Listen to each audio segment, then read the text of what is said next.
Rebonjour. Bonjour. Bah écoute, on va faire un truc sur le vif, hein, si tu veux bien. Oui. Parce que je viens exactement juste à l'instant d'avoir une contrariété extrême. Ouais. Et je viens de tout oublier, tout ce qu'on a dit dans le constat précédent. Ça va mal pourvu que ça dure.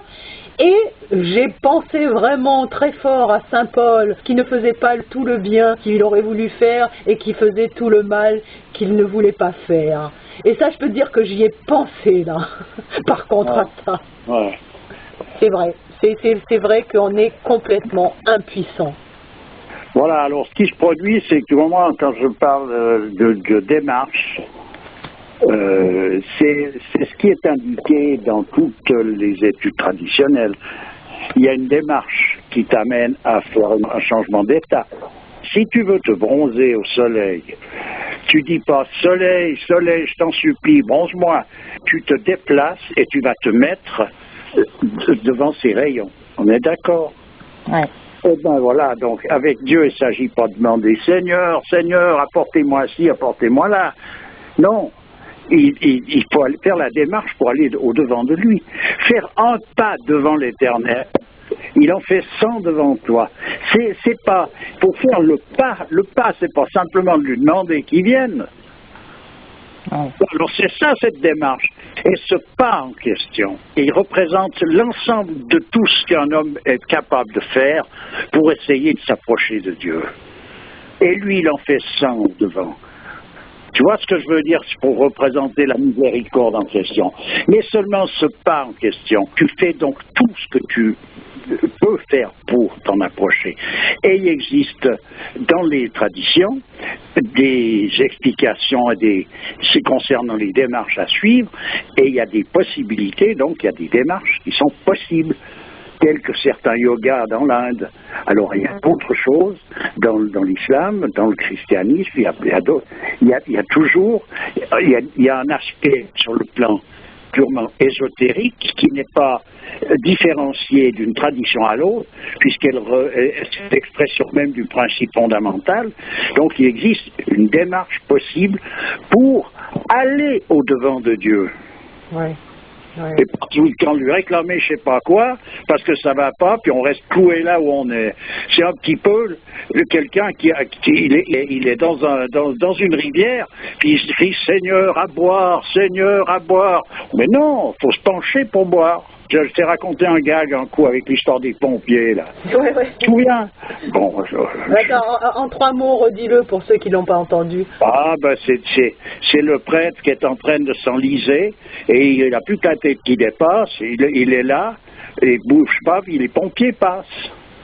Et les pompiers disent, mon père, on va vous lancer une corde, vous vous crocherez après, on va vous tirer de là. Puis lui, il répond, non, pas besoin, le Seigneur s'en chargera. Et les pompiers partent, ils disent, mais c'est bon. Et il repasse, il lui redemande, lui, il répond de nouveau, le Seigneur s'en chargera. Et il revient une 3e fois, et il n'a plus que le bout du nez qui dépasse, puis il sort les lèvres en disant, non, le Seigneur s'en chargera. Bon, bref, toujours est-il qu'il se noie dans ce bout. Il disparaît, il meurt. Il arrive donc, à un moment donné, au paradis, il veut parler à Dieu, et à un moment donné, il est devant Dieu, il lui dit alors, Seigneur, j'ai cru en toi, j'ai eu confiance en toi, je t'ai appelé plusieurs fois pour que tu viennes me sauver, et tu m'as laissé mourir. Comment se fait-il? Et Dieu lui répond, comment? Mais je t'ai envoyé 3 fois les pompiers. Ouais. Voilà. Tu vois, je veux dire, c'est une rigolade, mais cette rigolade elle est significative de notre attitude par rapport à la grâce. On refuse la grâce et on réclame à Dieu cette grâce. Parce qu'on la veut comme on entend, nous, et non pas comme il nous la donne. On a des handicaps flagrants.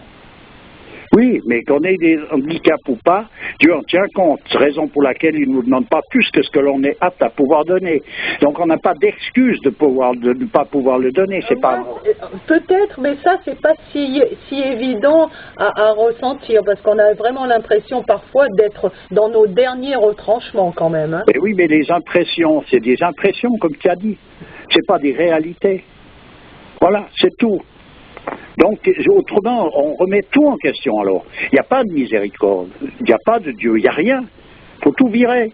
Ou bien alors, on se met en accord avec ça, puisque c'est juste, c'est comme ça. Si on n'arrive pas à le voir, c'est qu'on n'a pas ouvert les yeux, c'est tout. Pas chercher dans une autre direction. C'est toujours aller chercher ailleurs pour justifier le comportement qu'on a qui est arbitraire.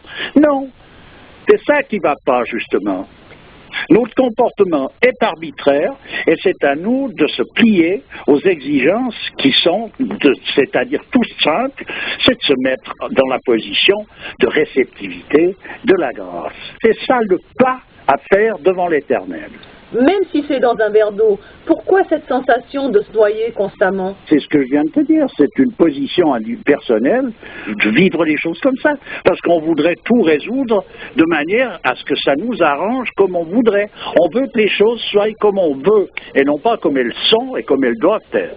Alors, tu m'as dit que actuellement, tout était fait pour nous mener à cet état d'handicapé que l'on est face à l'existence, c'est-à-dire de fragilisation extrême dans laquelle on nous a mis d'une certaine manière, tu vois, puisque les gens sont arrivés à un stade où ils ne supportent plus rien. Je suis bien d'accord, mais la miséricorde dépasse la rigueur. On l'a déjà dit souvent, c'est écrit dans toutes les traditions. Ça signifie donc qu'il nous est demandé toujours quelque chose qui est en rapport avec nos possibilités. Et donc, je dirais même qui est en rapport avec nos manques, parce que là où il y a un manque, il y a une lacune, c'est exactement ce point-là qu'il va falloir travailler et résoudre. Ben, résoudre, c'est une démarche qui est exprimée dans une religion. On te demande certaines choses, et puis il faut simplement les faire. Dans une démarche discipline traditionnelle, une discipline monastique, on te demande de faire ça, et il faut simplement l'accomplir. On te demande pas de je sais pas quoi. Donc, si tu veux obtenir tel résultat, on t'offre en même temps tout le nécessaire pour que tu puisses y arriver. Et ce nécessaire, il est à ta portée, il est à notre portée, il s'agit pas de faire un effort gigantesque. C'est pas gravir une montagne. C'est plutôt une démarche d'humilité. Mais cette humilité, elle doit être intelligente, intelligible. C'est pas quelque chose qui est passif. C'est quelque chose d'actif. Ce que je veux dire par là, c'est que, tu vois, si tu as une incapacité à être patient, eh ben, tu vas te retrouver forcément dans une situation où tu auras bossé la patience. Ah ben, bien sûr. De toute façon, mais bosser, je te dis, c'est encore un grand mot, dans le sens que si on veut travailler sur une disposition qui permettrait d'obtenir de la patience, eh ben, il existe effectivement des disciplines. Hein. J'en reviens toujours au yoga parce que c'est ce que tout le monde connaît quand même dans le terme. Et où tu apprends à respirer, tu apprends à te concentrer, tu apprends la patience, tu apprends toutes ces choses-là tranquillement. Donc, au bout d'un moment, tu es patient. D'ailleurs, ça ne veut rien dire de plus dans le sens que tu es patient, y compris pour des futilités, mais tu peux l'être aussi de ce fait-là pour des grandes choses. Ça, c'est un exemple parmi tant d'autres. Oui, mais bien sûr. Donc, ça voudrait dire que toutes les difficultés que l'on rencontre sont dues, en fait, à des défaillances qui sont en nous. Ben, évidemment, c'est une défaillance, carrément. C'est une défaillance, c'est-à-dire c'est cette insoumission à son principe. C'est-à-dire c'est cette rébellion qui est en nous, qui est la rébellion contre nous-mêmes. On se bat contre notre véritable identité. Voilà ce qui se produit. C'est rien d'autre. D'où le déséquilibre à son niveau. Après, c'est la famille qui est dans un état de déséquilibre, c'est la société, c'est l'humanité entière. Ah ben, c'est un ensemble. Après, tu vois, l'humanité est un tout, donc tout s'embarque là-dedans. Mais ce que je veux dire, ça, c'est le constat d'impuissance. Mais simplement, l'aveu d'impuissance d'un eunuque n'engendre jamais un enfant. Oui. Ce qui veut dire que quand je parle de la démarche, c'est sur celle-là qu'il faut se concentrer et non pas sur des théories concernant notre impossibilité. Oui. Voilà, c'est ça l'histoire. Mais c'est pas évident de savoir par quel bout prendre les choses pour... C'est inscrit dans tout le cadre traditionnel. Ouais. Voilà. C'est devenu une abstraction quand même, tout ça. Non, c'est qu'on est dans la disposition de prendre ça pour une abstraction, c'est tout. La chose ne devient pas autre chose que ce qu'elle est. Voilà. C'est là où se trouve le choix. Quand on parle, on a le choix. Eh bien, il est là le choix, il n'est pas ailleurs. Il n'est pas dans les situations dans lesquelles on se trouve confronté. Absolument pas. Ouais. Voilà. Est-ce que tu crois que les gens, puisqu'on est dans des événements gigantesques, est-ce que tu crois que les gens d'Haïti qui sont ensevelis, là, ils ont choisi le choix? On a le choix. Où? C'est ridicule, cette histoire. C'est du délire, c'est rien d'autre, en réalité. Tu veux dire que la destinée, elle peut aussi bien frapper fort que frapper dans des choses les plus subtiles, quoi? Je veux dire que la destinée, elle est ce qu'elle est. Alors elle frappe où elle frappe, elle est ce qu'elle est. On ne peut rien changer au destin. On peut changer la façon dont on dit le destin. Ce changement, il n'est pas un changement avec le développement personnel moderne où tu te tritures les méninges pour savoir comment ce qu'il faut faire par rapport à et que tu cherches une combinaison avec un raisonnement. C'est des démarches réelles. Comme quand tu veux faire pour un sportif, s'il veut obtenir un résultat, il fait un entraînement, c'est une démarche, il fait travailler ses muscles d'une manière. Et ce travail de muscle, il n'a rien à voir avec le concours qu'il va faire en réalité, si on le regarde. C'est comme un boxeur qui est en train de sauter à la corde. Si les gamins aussi sautent à la corde. Et lui saute à la corde, puis total, il va aller gagner le championnat du monde de boxe. Donc il fait une démarche. Oui, tout à fait. Mais avec cette manière d'appréhender les choses où on a tout faux, si tu veux, à la longue, on s'est esquinté le système nerveux central, et après, tout est question de réflexe. De manière réflexe, on réagit comme ça et pas autrement, tu vois. Ça n'est pas une excuse, c'est de nouveau un aveu d'impuissance qui n'engendre rien. Voilà, c'est tout. On peut faire tous les constats qu'on veut, ça ne change rien. On peut constater qu'on n'a pas ci, qu'on n'a pas là, qu'on n'a pas machin. Ça nous avance à quoi? Rien. Oui. C'est un passage. Il faut bien déjà constater qu'on est impuissant pour pouvoir essayer de voir où on a une possibilité qui nous est offerte de liberté, nous permettant de rectifier le maximum cette chose-là. Je suis bien d'accord. Mais après, il faut passer à table. C'est tout. Ce qui nous importe, c'est le pas d'après.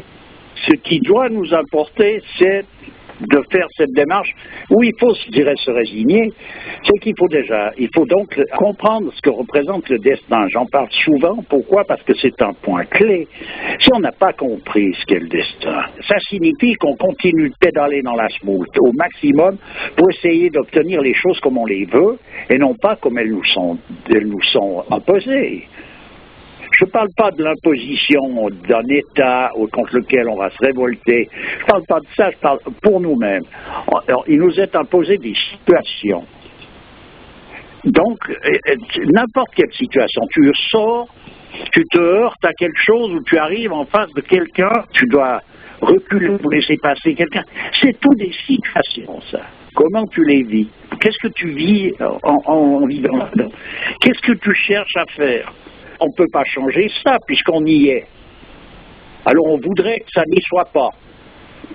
Tu vois, on est en litige avec une autre voiture pour se déplacer. Il y en a un qui peut reculer ou l'autre aussi.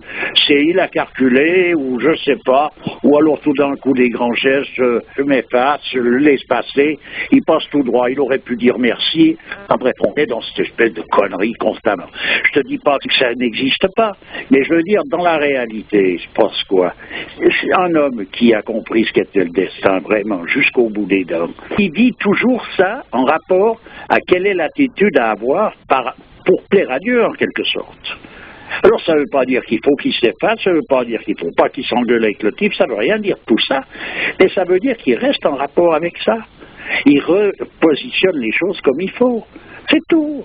Et il ne vient pas imposer que lui a raison sur le fait et que l'autre a tort. Il vient imposer une correction dans l'attitude par rapport à la situation dans laquelle il se trouve. Alors il y a un adage qui dit, il faut que ton ennemi soit content de t'avoir eu comme vainqueur. C'est-à-dire il faut que le vaincu soit content d'avoir eu le vainqueur qu'il a eu. Ça veut dire donc que c'était la meilleure solution en réalité, c'est qu'il soit vaincu. Alors qu'est-ce que ça veut dire ça? Il faut aller chercher la signification. Si quelqu'un est heureux d'avoir été perdant dans une situation, mettons dans une lutte, dans une guerre, à la fin de la guerre, le vaincu est heureux de t'avoir comme vainqueur. Qu'est-ce que ça veut bien dire? Ça veut dire que le vainqueur, il est donc beaucoup plus près de la volonté de Dieu que toi. Oui. Voilà ce que ça veut dire. D'accord. Faut pas aller chercher à tout réduire sur terre, absolument, et puis à commencer à trouver autrement, on est dans cette espèce de mouvement New Age où chacun veut essayer de faire l'ange ou n'importe quoi, mais ça n'a aucun sens. C'est toujours en regard. Moi, je parle de situations terrestres parce qu'on les vit à journée faite, mais la réalité, c'est qu'il faut se retrouver dans une position de démarche, de discipline traditionnelle. Voilà.